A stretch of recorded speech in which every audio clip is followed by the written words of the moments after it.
Welcome to This Is Not About Your Body, a body neutrality podcast where we talk about all the real shit body image issues are actually about because they're never just about the way you look. I'm your host, Jessie Nealand, and today I have with me Naomi Katz, who is an intuitive eating, body image, and self-trust coach. Naomi helps free-thinking grown-ups move away from diet culture and goes by the name Happy Shapes Naomi on Instagram, and co-hosts an anti-diet podcast called Satisfaction Factor, which I've actually been a guest on and I highly recommend. And I find Naomi's approach to intuitive eating refreshingly straightforward and realistic. I'm really excited to have her on here to talk about food freedom, food fears, and how none of it actually has anything to do with food. So welcome, Naomi. Thanks, Jessie. I'm really psyched to be here. Yeah, me too.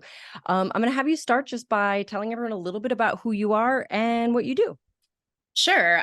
So your intro was actually great. I am an intuitive eating and body image coach, and I do online group coaching, one-on-one coaching, speaking engagements like webinars and stuff like that around intuitive eating and sort of anti-diet stuff in general, like breaking out of the diet culture mess. Mm-hmm. And yeah, my approach, because I'm not a dietitian and I'm not a therapist, so my approach is really based not on the nutrition so much as the mindset of breaking out of diet culture, really focusing on like reclaiming autonomy and consent and self-trust from diet culture, which we just get so disconnected from those things through diet culture, and just relearning that we can eat ice cream doesn't really bridge that gap so much. So that's primarily what I focus on. I love that, obviously. Now, I know I have talked quite a bit on this podcast about intuitive eating, but for anyone who's listening and doesn't know what that means, can you give everyone a little definition of what the intuitive eating process looks like? Sure. So intuitive eating is a framework that was developed actually all the way back in 1995, despite the fact that it has only recently become the buzzword that it is, by two registered dietitians, Evelyn Tribole and Elise Resch. And it's not, I think sometimes there's this misconception that intuitive eating is just like not dieting, essentially. But it's actually a very well-defined framework with 10 principles that is designed to help us stop dieting, heal our relationship to food, heal our relationship to our bodies, and again, like really get back in touch with our autonomy over these things. Yeah. So I think there are a lot of misconceptions about it, in part because it's such a descriptive phrase that you can hear it and then never even read a single other thing about it and think you kind of get it. But I do think it's important to acknowledge, like, this is a system and a structure. Intuitively eating is what we were all sort of born with. And intuitive eating is a whole thing that helps people heal from dieting and diet culture. Yeah, exactly. Now, because it is such a buzzword lately, it is often presented, especially online and in social media spaces where I feel like a lot of people get their information, education, and support around it, as the path to food freedom. So I'm going to have you talk about your thoughts on the phrase food freedom and why it's become so popular. Yeah, it is very much the phrase that we hear when people talk about intuitive eating. And honestly, to me, it's a little like nails on a blackboard. I think it's kind of a lie, honestly. I think that, yes, like big picture, long term, we do get to a place where our choices around food don't feel quite so loaded. We do spend less time thinking about our food choices and our bodies and things like that. But like, that's long-term, big picture. The reality is initially, and when I say initially, it could be a year. It could be like, because intuitive eating is a lifelong process, which in and of itself can be hard to wrap our minds around. But initially, like in the earlier stages of intuitive eating, we actually spend a lot more time thinking about food and thinking about our bodies. We're thinking about them differently, but I mean, it can almost create this sense of like hyper awareness around food and bodies as we're working through the process of identifying our narratives and reframing them and doing that active healing. So there's that. And then also there's the fact that like food freedom is something that implies a lot of privilege. Like what does food freedom look like when every time you're in a larger body and every time you go to the doctor, they try and tell you that you need to cut out X, Y, or Z food or lose X number of pounds? What does food freedom look like if, the foods that you connect with and relate to culturally are in like the mainstream culture demonized as unhealthy? What does food freedom look like if you don't have access to a lot of the foods that, we might enjoy?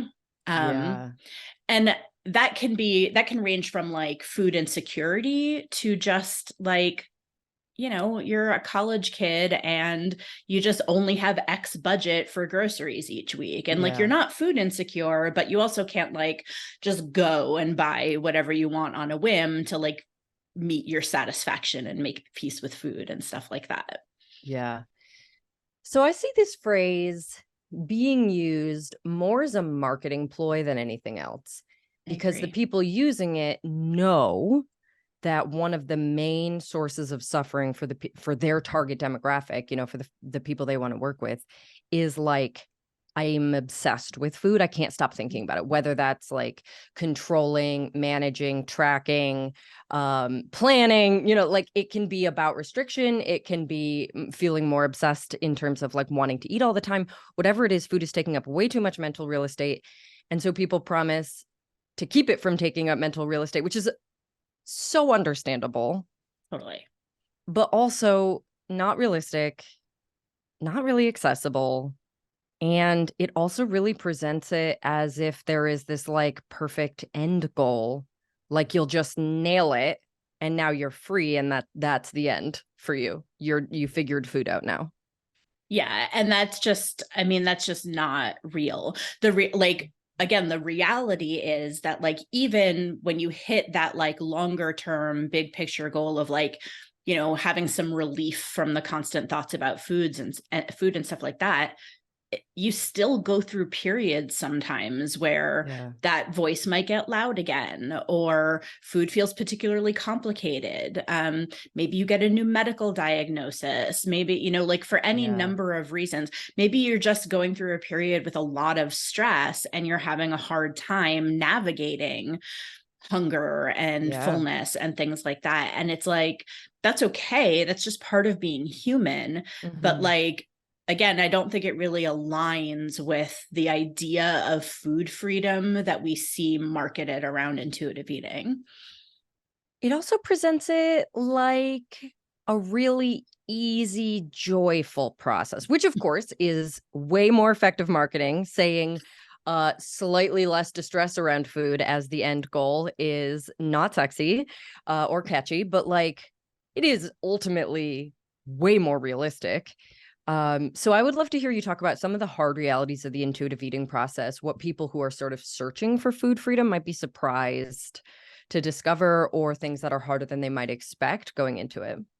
Yeah, I'm a big fan of being like uber realistic about what this process is like. And it's interesting because even though I am so like upfront and transparent about this stuff, I find that it still takes people by surprise when we start to actually do the work. And like, that's okay. Like, it's really hard to really truly prepare people for what's going to happen.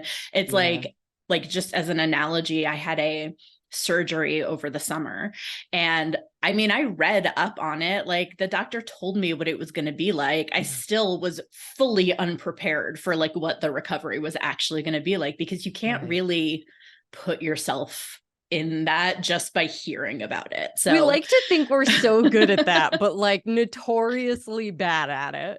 So bad at it. Yeah. And like that's okay. But yeah, intuitive eating is not, it is not fun. It is not a fun process, honestly. So yeah, I think one of the big things is I think people tend not to be super prepared for how much they are going to be thinking about food and their bodies in the earlier stages of the process. We've kind of already addressed that, but it is really surprising to people. It is like constant. Can you give an example? So somebody who comes to you, for example, and says, I just want to stop thinking so much about food in my body. So I'm going to give up dieting and I'm going to like heal all that shit. What brings them into thinking about it more then during that first phase? Yeah, there's kind of a number of phases of how that happens. So, one of the first things that we address in intuitive eating is honoring hunger, because most people come into intuitive eating from a place of restriction and dieting. Yeah.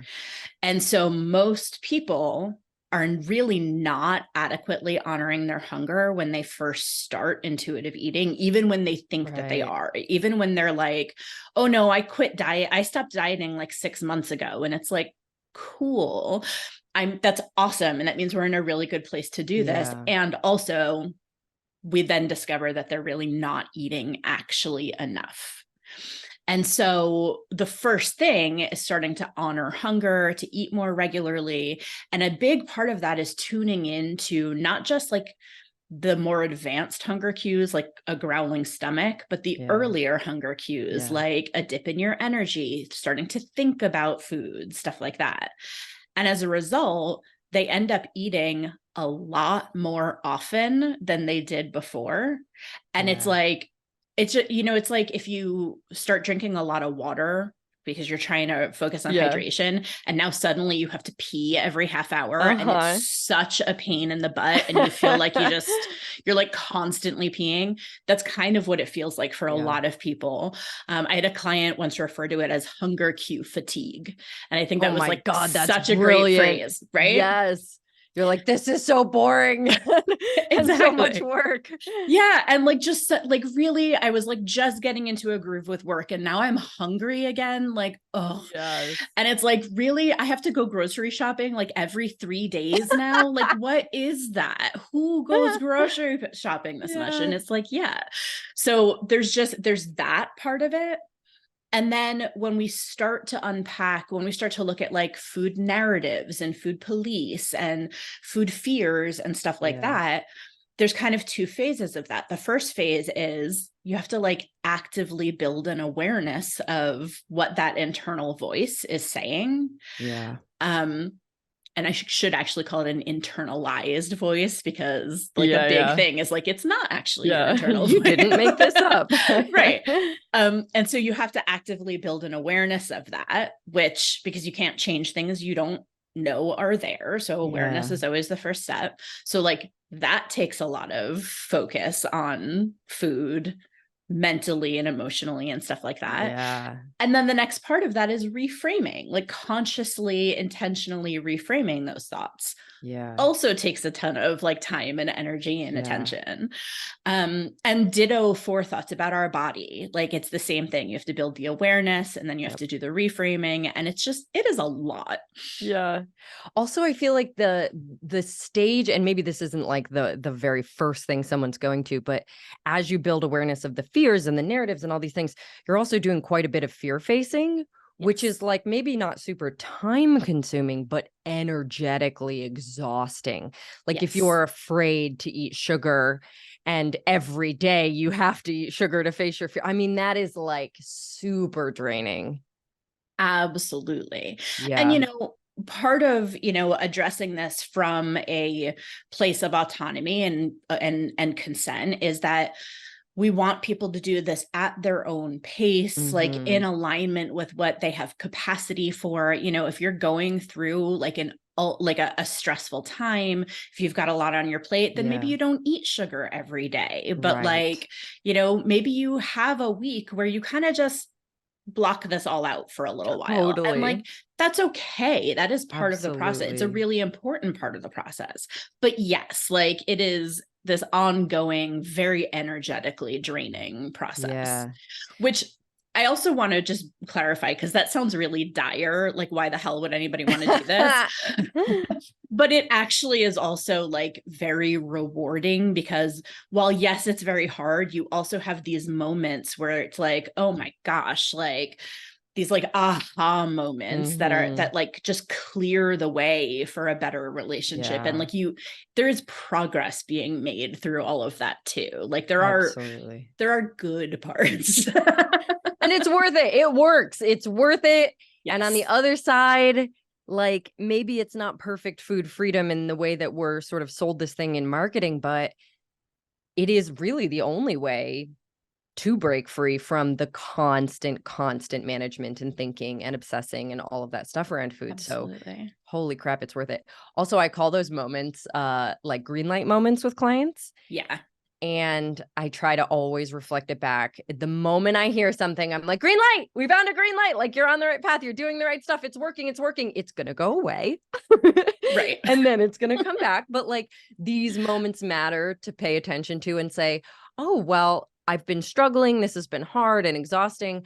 But I did have the first moment of just like eating something at a social event and not even thinking about it. Right. And oh my gosh, those are huge. Yeah. I think another thing that can be really surprising to people, that it's hard to really wrap your head around initially, is that this work can feel kind of isolating. It's really, really hard. So a lot of the folks that I work with are like the first people in their family and their friend group to go down this path. Yeah. And I mean, kudos to them. That is huge, because honestly, being the first person to do that, like you are a change maker, because while it feels really isolating initially, like the change that these individuals are making ultimately does ripple out into like, their social circles and their communities and stuff. So that's huge. But it's also really hard because people don't understand. Like it's so much against what we understand in mainstream culture about health and about bodies and about just everything, really. That it can be really challenging. And most people, well, obviously we work on boundary setting and we work on like how to have these conversations. Most people aren't super ready to have those conversations when they first start doing this, because they themselves aren't 100% like really grounded in this work yet. And having those conversations is very vulnerable. And so it's hard, like initially, like until you feel ready to start having those conversations, you're just around people who just don't understand. And you kind of have this choice of like either not being around them or being around them and feeling bad. And it sucks. And I often think about it like basically everybody gets to this point where they have like two discomforts that they kind of choose between. There's the discomfort of saying something and the discomfort of not saying something. Yeah, totally. And like that balance shifts over the course of doing this work. And at some point, it becomes impossible to not say something. But until you get to that point, it feels bad. And that goes for like every stage of it too. If you're just not dieting, that's already sometimes a huge isolator. If the people in your life are bonded over body bashing or, talking about diets, or it just is so obvious to them, like that, the whole point of, oh, you froze. You froze. Hold on. Oh, there we go. Okay, I'm gonna mark you're this back. down. Hold on. Okay. Where did you lose me? That's a really good question. At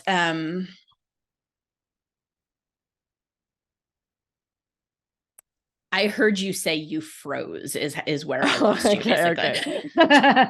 okay, so I'll just go in and say, so it's isolating at every stage of the process, because even just saying I don't diet anymore or I'm not pursuing weight loss anymore can be, depending on the people in your life and what they value, it can mean that you're no longer able to bond with them. It can mean that now they're actively judging you. It can mean that there are like major questions around what you're doing, eating, wearing, like there's, and then as you move even deeper and you're like, actually, I'm not just, choosing not to try to lose weight. I'm actively pushing against these narratives, and maybe I'm gaining weight as part of my healing process. Like there's so much about it that leads to people feeling alone, misunderstood, judged. Yeah. Oh my gosh, it really is not something that people talk about. Right. And the same is true just in body neutrality alone, because yeah, this is like one of the ways we've been taught to bond with each other. Yeah. And as with most of these things, for folks who are in a larger body, it's like exponentially harder Yeah. because, like, one of the way, you already lose some social capital just from being in a larger body. One of the ways that folks in larger bodies tend to try and bridge that gap and regain some social capital is by like performing health and, Yes. doing the good fatty thing. Ooh, yeah. And so like actively being like, no, I'm not doing those things, Yeah. you lose what little social capital you might have reclaimed by performing those Right. things. So this was one of the reasons I put an appendix at the back of my book, like major part of the process for a lot of people is how to talk to the people in their life about what they're doing on this journey. And I'm like, there's no like perfect answer, because it's always going to be context dependent. How much energy and resources do you feel like investing in this person, compared to like, is it a barista who makes a comment versus your mom? Like, there's probably going to be different stuff there. Right. And where are you at in the process too? Like, what do you feel available and confident to say?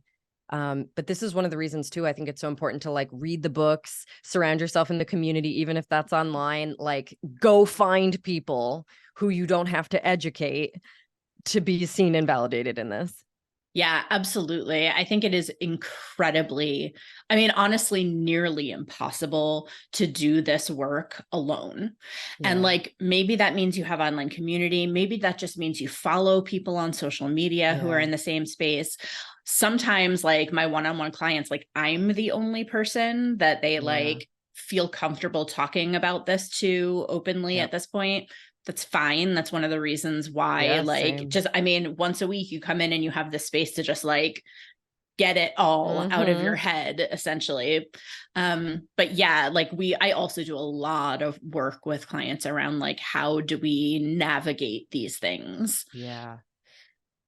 So what would you say if we were to do completely transparent marketing Mhm. around intuitive eating, the whole process of rejecting diet culture and reclaiming your relationship to food in your body? What does that look like?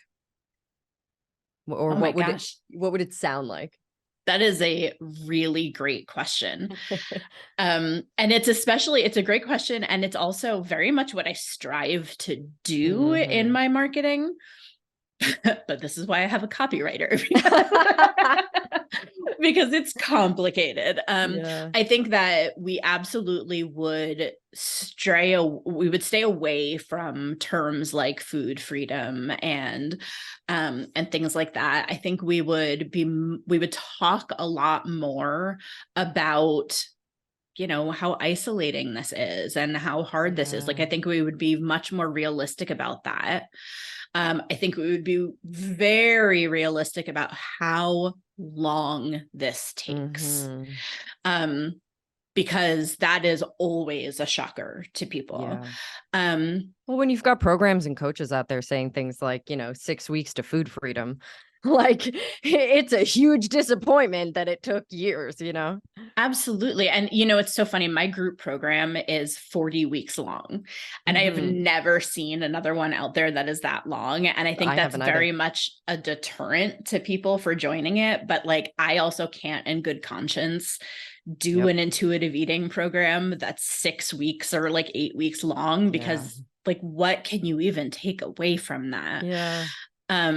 But yeah, and I think, culturally, like, because diet culture is what it is, we're very much conditioned to see things as like shorter bite size. Yeah. And I think we have a really hard time conceptualizing, like, no, a year is not a long time to be doing this work. Like, this is forever work. And so I do think we would be much more transparent about that.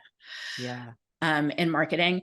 But then I also think we would, want to balance that with the wins, like those green light Right. moments. Yeah. We would, you know, we would really celebrate how even little green light moments, like, really, really change what our relationship is to food and to our Yeah. bodies. I think we would definitely focus on the change maker portion of it. Like, this is not just for you, this is for your Yes. family and your friends and your community. And that, like, Yeah.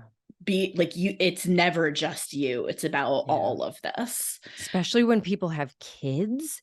And Yep. I'm like, hallelujah, you're breaking this like generations long cycle. I mean, that is massive. Huge. And obviously, whoever's in your circle, is equally important to be cycle breaking for in so many ways. But like, I think just being in that position and doing that work is so cool. As someone who isn't a parent, I'm like, oh my gosh, look at you go. Because I work with so many adults, of course, who are like, I got this from my mom, like it's Yeah, it's healing the world just by healing yourself. absolutely. And I work with folks who are moms. I am not a parent, but many of my clients are parents. I also have clients who are teachers. Yeah. And it's really interesting to see them navigate, like, the health curriculum at school, or Right. like the parents that have, the parents' relationship to their children's eating and stuff like Yeah. that. And so, yeah, like, these are like making legitimate change Yeah. in places where it's really important. Yeah. I also think like a thing that doesn't get represented well, I mean, obviously my entire brand, the whole reason I picked neutrality as, it's become so much more now, but body neutrality appealed to me because part of the marketing around it is, instead of saying like, you're going to get to a place that's good, it's basically saying you're going to get to a place that's less bad, which is so much more realistic, achievable, and actually the majority of the work I was already doing. But I feel like saying, it gets better, but those thoughts might never completely go away is hard. It's hard to teach people up front that that's okay, because your relationship to those thoughts will completely change. That having those thoughts can shift from like they ruin your life to they are interesting information that you work with. And that's Yes, something that takes time and you really can't convince somebody of up front, I think. absolutely. You know, I don't really believe in like blank slate therapy, or like, or coaching where like you withhold your personal experiences with Yeah. stuff a ton. Like, obviously I don't like to center myself in things, but I do, like, with consent, share personal things, because I think it's helpful, especially for people who are newer to the process, to see like what this could look like in practice, like years Yeah. down the road. And so it's funny, I had a group call last night, and we were specifically talking about challenging food police, challenging food narratives. And we were working through, like, we were talking about this kind of arduous reframing practice Yeah. and stuff like that. And then I shared, and we talking about how these things sometimes years down the line, you're like, oh, weird, here's a food rule I didn't even realize I had. Totally. And so what I was sharing was I had this experience. I mean, it was literally like a year and a half ago, something like that. Again, I've been doing this for quite some time at this point.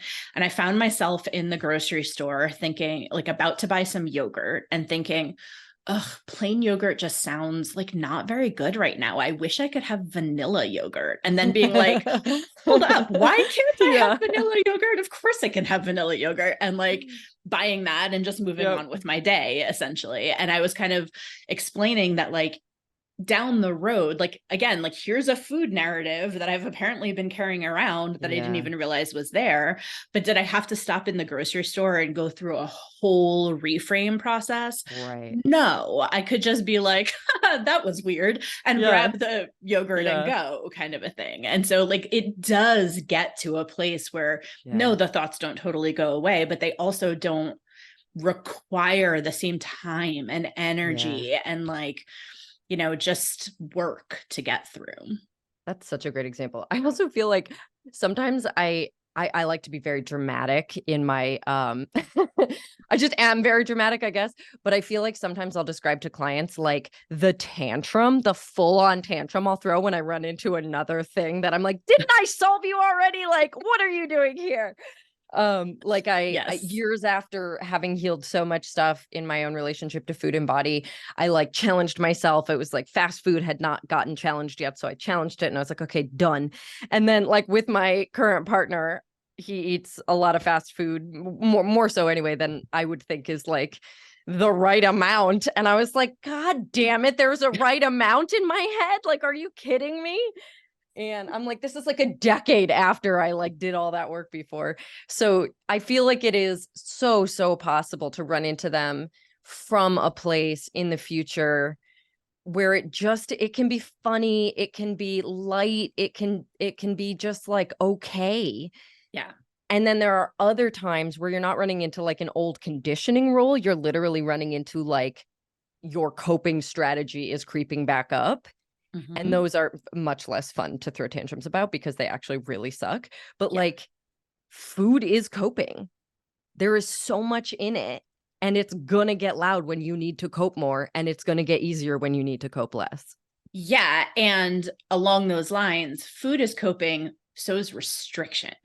Right. And so like one of the reasons why when you're going through a time of stress is if you are a person who habitually restricts when you're coping, which PS, there's been studies like people who have a history of dieting are more likely to engage in things like emotional eating, but like, especially if there's narratives around that, are then also more likely to restrict. It's very complicated.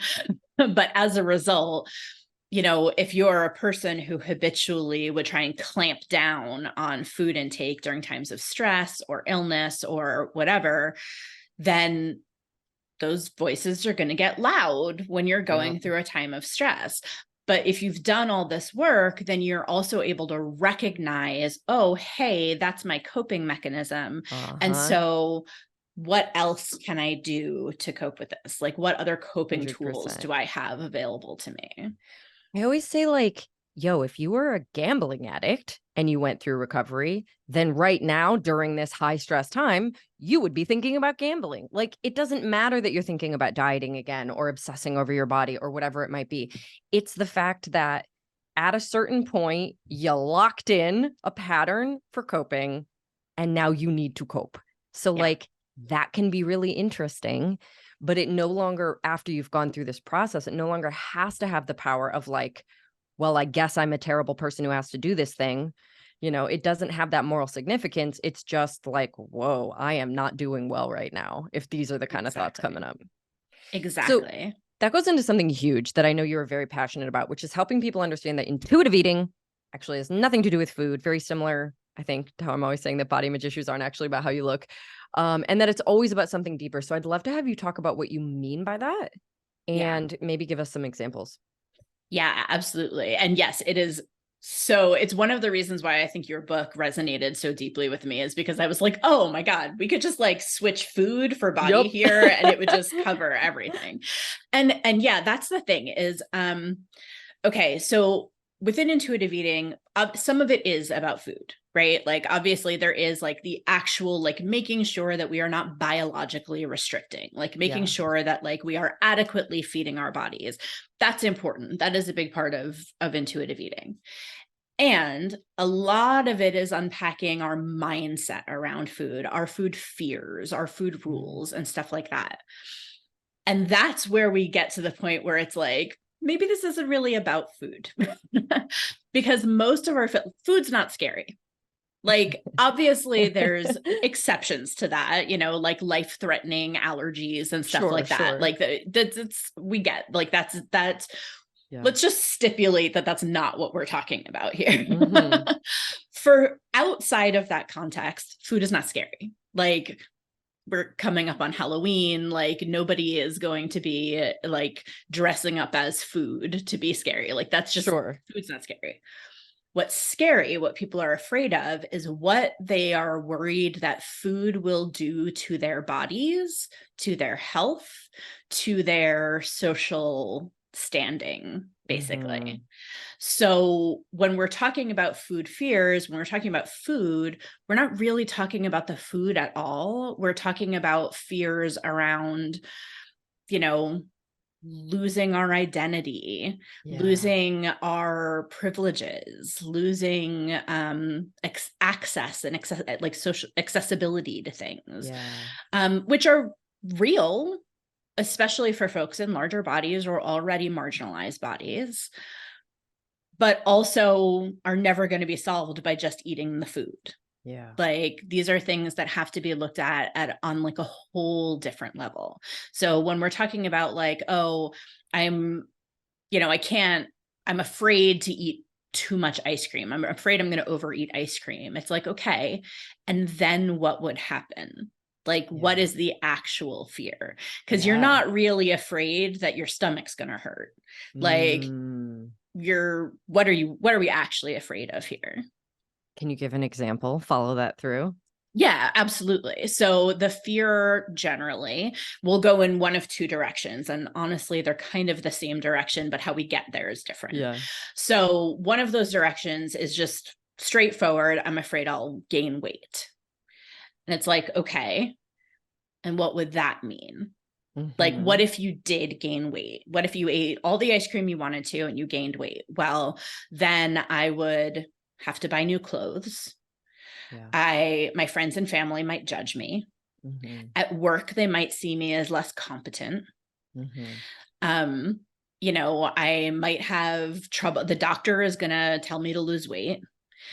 You know, there's a whole list of things there that, you know, you're afraid of. And some of them are things that we can work on reframes. Things like, my friends and family are going to judge me.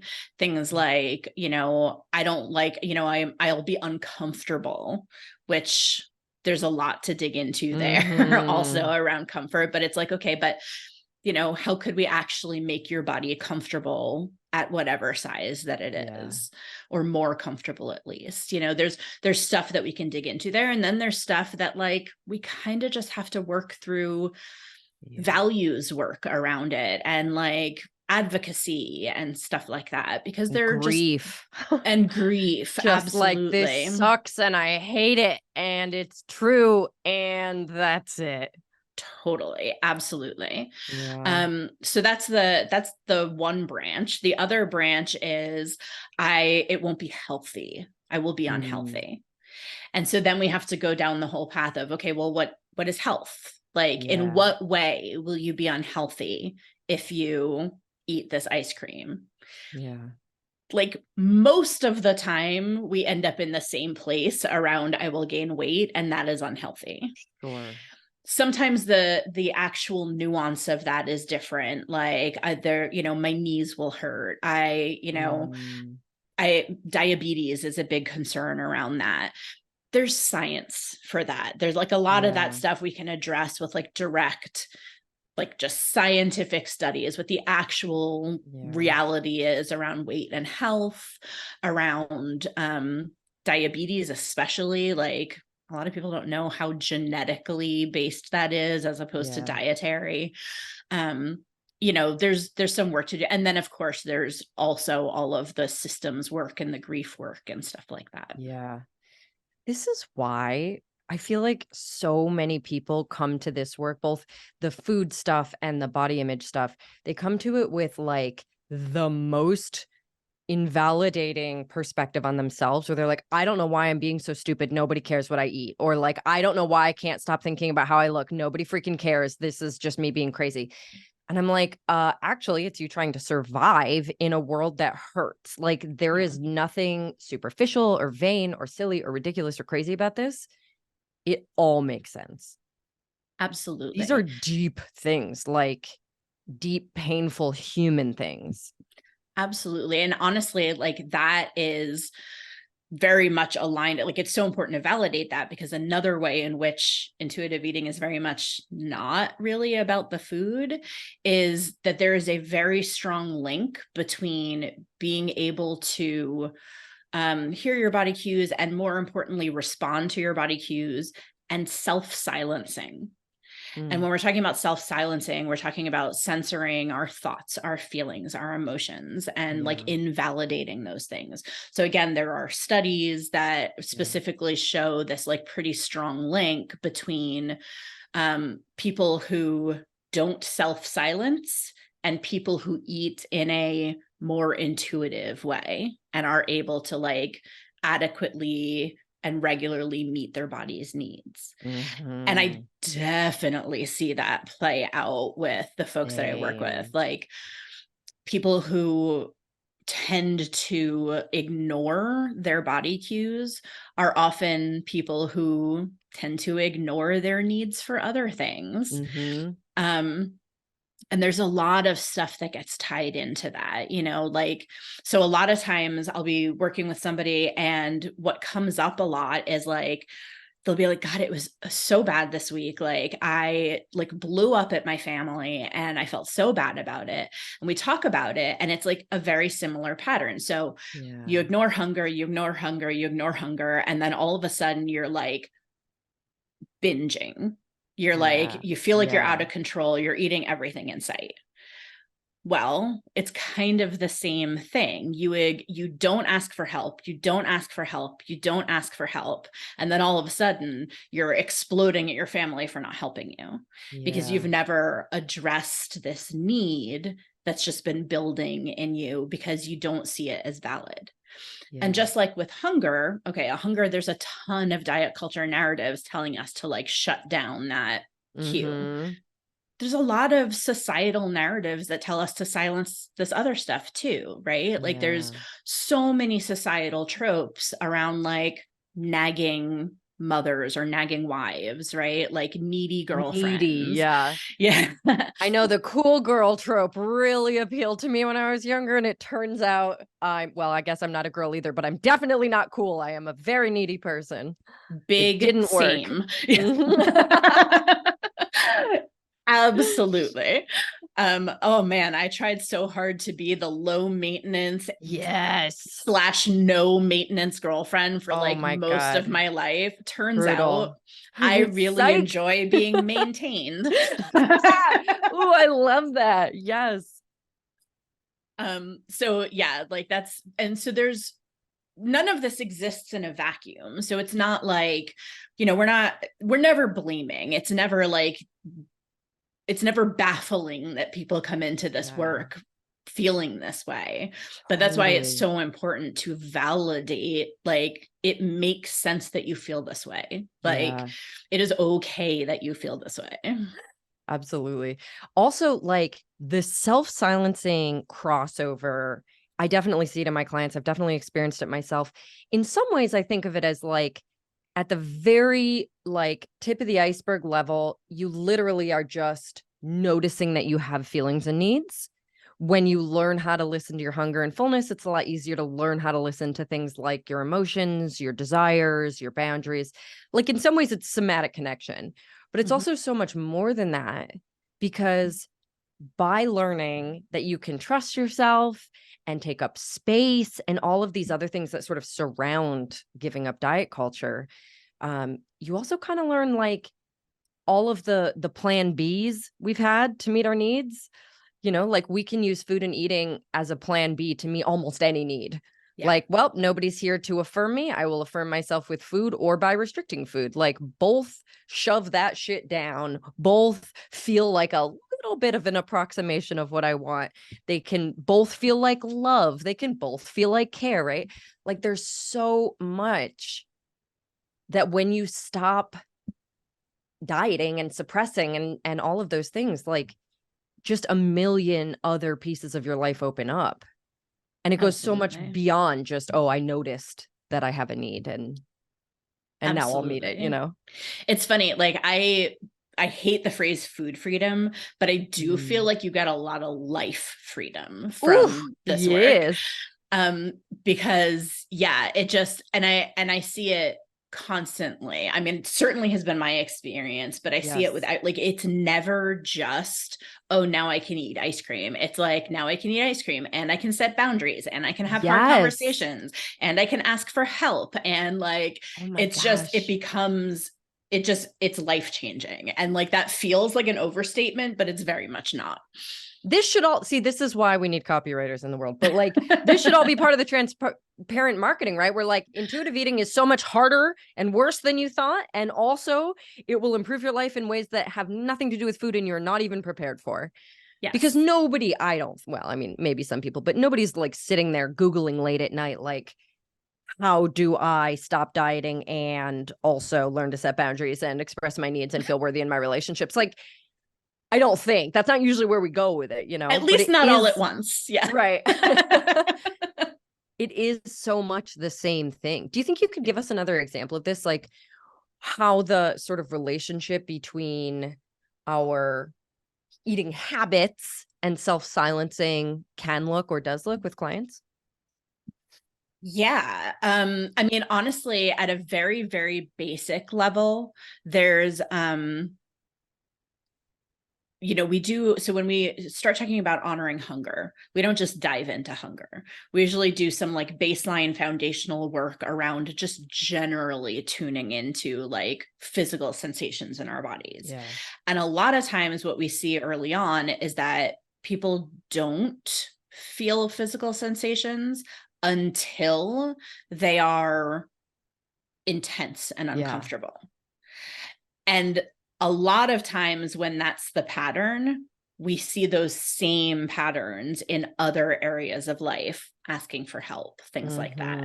Ditto for pleasure. Yes. A lot of times we see people, reconnecting with pleasure in food is actually a really great part of intuitive eating.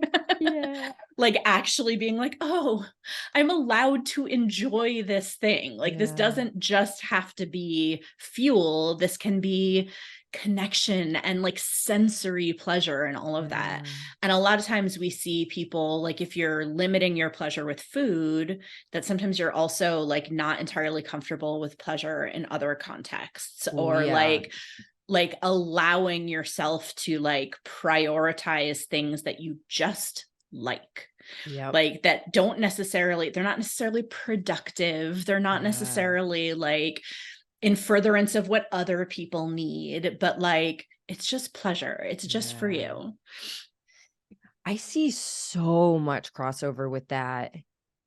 And it's like the self-silencing very specifically around your desires, because we can talk about needs, and there are so many needs, emotional needs as well, which can easily get framed as not a need, but like there is something extra tricky and hard for people to access, I think, even after they've been like, okay, my needs deserve to be met. I'm allowed to have needs. That's hard enough. But then there's this whole other layer of like, what about desire, which feels almost optional, or pleasure, which feels definitely optional. It is a whole other layer. And when you have been like suppressing it for so long because your desires inconvenience people or would push them away, or your entire identity and self-worth is wrapped up in being needless and like never requesting anything from anyone, that one is so hard. Yeah, that's exactly it. Like needs are one thing, wants, desires, pleasure. Like I hear so often from clients, this feels really frivolous, and it's like, no, like you don't have to qualify that. Like it's not frivolous. Oh, Man, I I get so excited whenever this comes up with a client because a lot of our assignments, as you can imagine, and yours probably are too, tend to be very heavy, tend to be very like, just a lot of that darker work. And so I love when it comes up and I give them like a pleasure practice or a joy practice. I'm like, this is my favorite one because it's Yeah. such an important piece of the puzzle, but you can't really get there till you get there.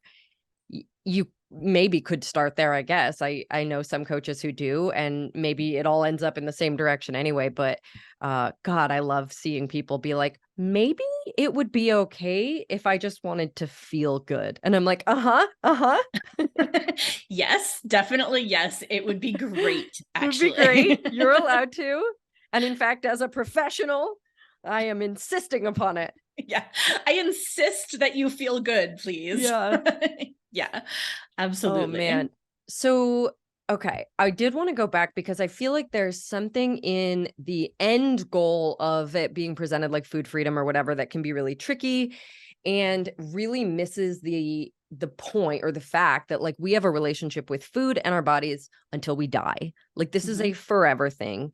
It is going to go through any number of iterations just like any other relationship you have until you die, which there are not that many. So like this is a particularly forever-y thing. Yeah. And I wanted to hear a little bit maybe like how you would explain that, or maybe if somebody's just starting out, like how to conceptualize what that relationship can or should look like as they've moved through the like intensive phase of intuitive eating. Mhm. What is the after, the next 50 years after the first couple of years? Yeah. So I am a big believer that the real takeaways from intuitive eating are not necessarily about food, but are about certain skills that we Mhm. learn. And they're like, honestly, life skills that Yeah. we can also apply to food in our bodies.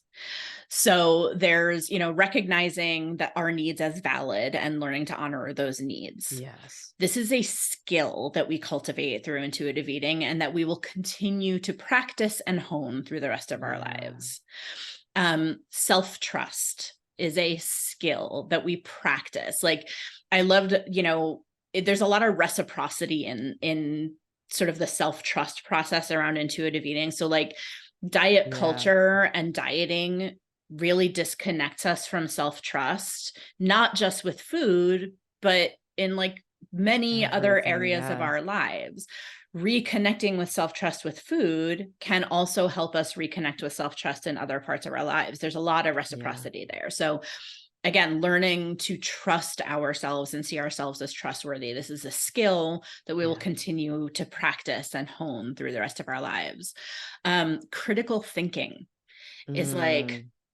a huge one that we like, a big part of intuitive eating is learning to think critically about outside information in general. Like, yes, Yeah. about food, yes, about bodies, but like, you don't just learn to critical think about one thing. Like critical thinking, again, is a It's a skill that skill. applies to our whole lives that we will continue to hone and practice. Like looking at the sources of our information, looking at who benefits Yeah. and who's harmed, like really Yeah. understanding the power of information and like what the intent of information is when we get it Yes. and stuff like that. You know, Um, all of those, well, most of those anyway, really, really give a person their agency back. mhm, And diet culture is so invested in us being disempowered and like listening to an external source who supposedly knows better about us than us. And the lack of self-trust obviously is a huge part of that. But there's also just this idea that like other people are the authority and you should listen to mhm. them and be a good girl. And really learning to eat this way is about learning to center your agency in the world. And given how disempowered people feel and how much shit goes wrong when you feel disempowered, like we are really looking at changing an entire life Yeah, just by restoring a sense of you. exactly. Yeah, ultimately what the future looks like is a future where you have the tools and the skills that you need Yeah. to act autonomously. Mhm. Like,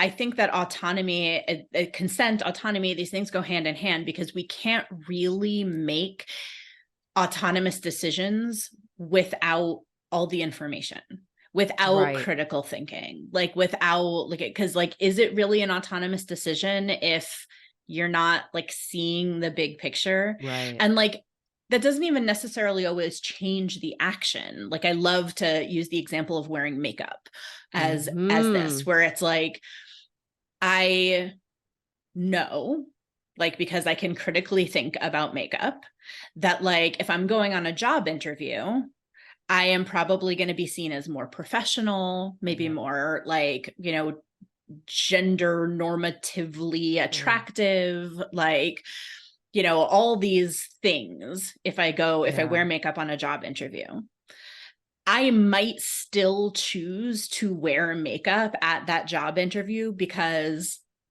I know that that's how I'm being seen. Like, I Mhm. understand all the systems at work and I need the job. And so Yeah. I'm willing to appease those Mhm. systems, but I have still made an autonomous choice to do that, Yeah. as opposed to just autopilot. Oh Like, my so God. much about this is turning off autopilot and turning on our autonomous choices.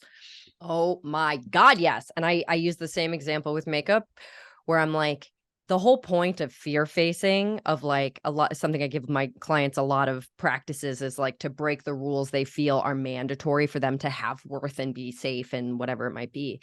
So like going to the grocery store without makeup is not happening because going to the grocery store without makeup is important. It's because you want to break the somatic sense that you have no choice so that when Mhm. you do make the choice, it is autonomous. Yeah. Because we really are not making autonomous choices when we feel like there is such a threat on the other side. And that Right. is so true with food and weight and so many things around body image. It's just about restoring agency. Yeah. Exactly. Ah, I Exactly. love it. Okay, anything I didn't ask you about that I should? I don't think so. I learned that I can think of. I did want to mention, like, on the non-linear aspect of this journey, um, just to kind of like share and put myself out there into this space. I have done this healing work. I have been over it for a really long time, outside of diet culture, outside of, whatever. I'm in the food freedom space as much as a person can be. And lately, I'm noticing that some weird shit is going on with my food and eating habits. And it's like related to certain, work I'm doing in therapy. And now I get to look at that. But I think like everything we're talking about here, it's the skill, the self-trust, all of these, bits and pieces of conscious agency allow me to be like, oh, that's interesting. Like, Mhm. I wonder what might be going on with that. And I wonder where I'd like to make choices inside of that to move through it in a healthy, or at least, like the best possible way for me right now. And that is the gift of having moved through the phase that you work with clients, like that first couple of years. It is not just like we say, not about food freedom, not about even food. It's like it gives you the ability to later down the line just notice that you're a human and tackle whatever that might look like. And sometimes that's related to food and eating, and a lot of times it's not. Absolutely. And it also doesn't mean that like you're never going to need support again. It's like you said, Right. these are things that you're specifically working through with your therapist. It's like, Yeah. but you are able to identify them and also identify the need for support and also Yeah. recognize that that need is valid. And like, those are Yeah. the skills. Absolutely. And I do feel also like it's happening without shame, which Mhm. I think like a decade ago could never have happened. I could never have noticed something coming up like this and then not turned it against myself and been like, what's wrong with you? Why are you doing this? And instead, I feel like without shame, after you kind of go through these things, you just get to be like, that's like very interesting information and it doesn't mean anything about me. I'm able to see it neutrally. So, what would I like to do next? Like it doesn't make it Yeah. easy, doesn't solve the problem. It just reduces the suffering of the whole thing. Yeah. And I think that, especially as professionals, like we can do a lot towards removing shame about the fact that this is like an up and down Yeah. process. And there's by being transparent about the fact that like, hi, I've been doing this for like decades and I'm struggling a little right now and need some support. And that's okay because I'm a human person. And like human people are not robots. We don't just fix it. We don't just check a box and fix something and never have to think about it again, because our lives change and like things come up. And yeah. I also like to validate that food and eating is just so damn convenient. Like if your brain is looking for a new coping strategy and this hasn't been one and it reaches into its little bag of tricks, like what could be more convenient than something you literally have to do to stay alive multiple times a day and is always, always available as like a thought? It's just so, it makes so much sense. Well, even beyond that, like in a lot of ways, we are wired to see food as comfort and safety and stuff like that. Like if you think about like a baby is going to cry and then get fed and then sleep because they feel safe. And so, like there's a lot of reasons why we turn to food for coping that make perfect sense. Absolutely. Food is community. Food is like so many things other than just calories and nutrition. Totally. Okay, well, thank you so much for being on here. This was awesome. Tell everybody where they can find you, what it looks like to work with you, etc. This has been great. So first of all, thank you so much for having me on for this conversation. Yes, I am on Instagram at Happy Shapes Naomi. I am also, my website is happyshapes.co. That's CO, not COM. That gets confusing. Put that in the show notes. And you can find everything there about my coaching, my group coaching, my speaking engagements, all of that. And those are probably and my podcast. I was totally going to forget about that, which is, as you mentioned at the beginning, Satisfaction Factor. And we are on all of the podcast places. Amazing. Everyone, I highly recommend checking Naomi out. We will continue to forge toward marketing that is transparent around this stuff. Food neutrality rather than food freedom, like whatever it looks like, we are out here trying to unpack it and present it more truthfully and realistically. So thank you so much for being on here, Naomi. And thank you everyone for listening, and I will catch you next week. Hi everyone, I'm Jessie Nealand. I just want to take a moment to thank you for watching this video. I put out new episodes of my podcast every Tuesday, so be sure to like, subscribe, and turn on notifications so that you don't miss those, and feel free to leave me a comment. If you are looking for more information about body neutrality or you want to work with me, you can always find me at my website, jessienealand.com, or you can purchase my book, Body Neutral, a revolutionary guide to overcoming body image issues, wherever you buy books, ebooks, or audiobooks. We can also connect on Instagram or TikTok. My handle is Jessie Nealand. And I make this podcast for free and without any sponsors or ads. So if you want to support my show, you can use the Patreon link in the show notes, and know that your support is always very much appreciated. Lastly, thank you to my brother, Jason Nealand, for creating the music that plays at the beginning of the show. And thank you for listening, learning, and moving toward personal and collective body liberation.